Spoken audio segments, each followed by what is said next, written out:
to do with it. Can I help you, Father? I said, no bother, ma'am. Let's get into my car.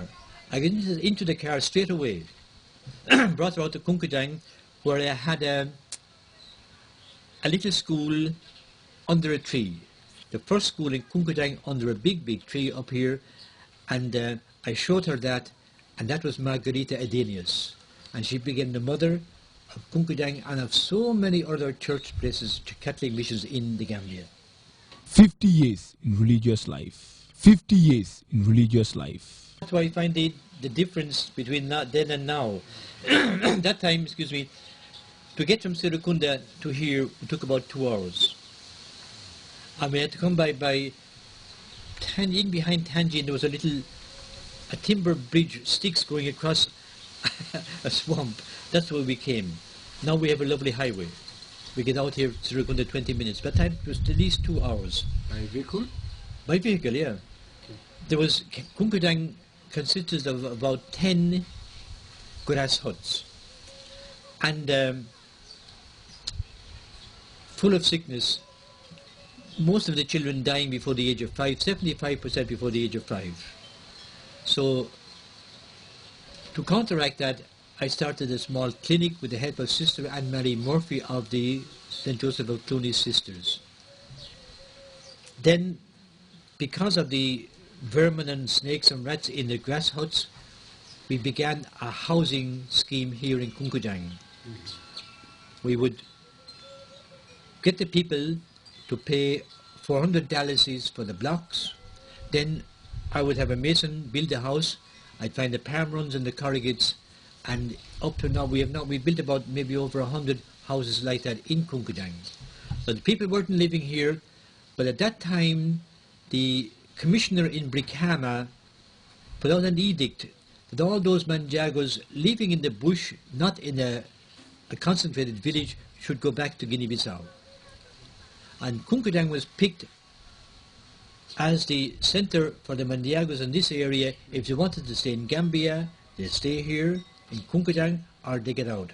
And as evidence of that, up near their school, their nursery school, primary school, there was a well that the area council dug, and on the well, 1975 is written on the well. So that tells you the history of Kunkajang goes back to then. Since then, education has been the predominant thing over the years for me here in Kunkajang. 50 years in religious life. 50 years in religious life. The first person was the late Member of Parliament's father, who was the alcalde that time. We used to call him Lawrence Mendy. We used to call him Lawrence Mput Mendy. That's Paul's father. Okay. And he made me very, very welcome, because before I had come here, Father Carroll from Kartang used to come around this area a little bit. But he found the Manjagos were unreliable, and he just couldn't manage them. So he was the first man in Kunkajang. He built a little church down in Parakunku. He brought cement to build a church, and the people down there used mud instead of cement plaster. So the church fell down, and Father Carroll said bye-bye to the Manjagos in this area. So then I came in then, and I helped continue on his work. 50 years in religious life. 50 years in religious life. Challenge coming to Mandiago country was to learn the language, Mandiago. And you know, a very, very difficult language. There was nothing written in it. So what I did was, I had a small tape recorder.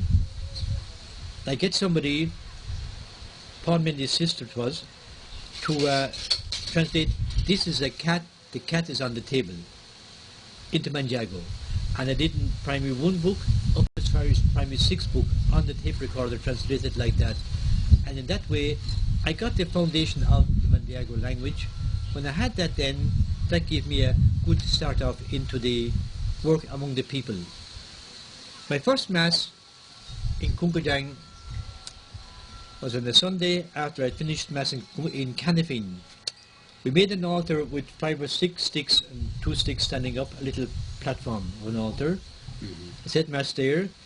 I had 2 adults, 5 children, and the collection was 5 sour oranges. That was the first mass that was ever said in Kunkujang, and that's the beginning. But the Spirit of the Lord was here, and I know now, and probably most people know, that I was called here for a purpose. We're all given a purpose. We don't know that at the time. We all have a function in life. God picks us for some particular work, and seemingly this is the work He pushed me into among the Mangyagos. 50 years in religious life. 50 years in religious life. I feel I'm not as fit as I used to be, but I'm here living in Kunkujang among the people I have known for the last 50 years. Most of the young people now are children of the people I first baptized here. And the deep respect that the people have for me here is so touching, that I have lived so many years with these people,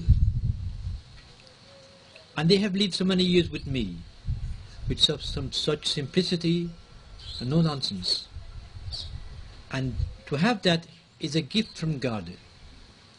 To have so many years with the people, to know them, to love them.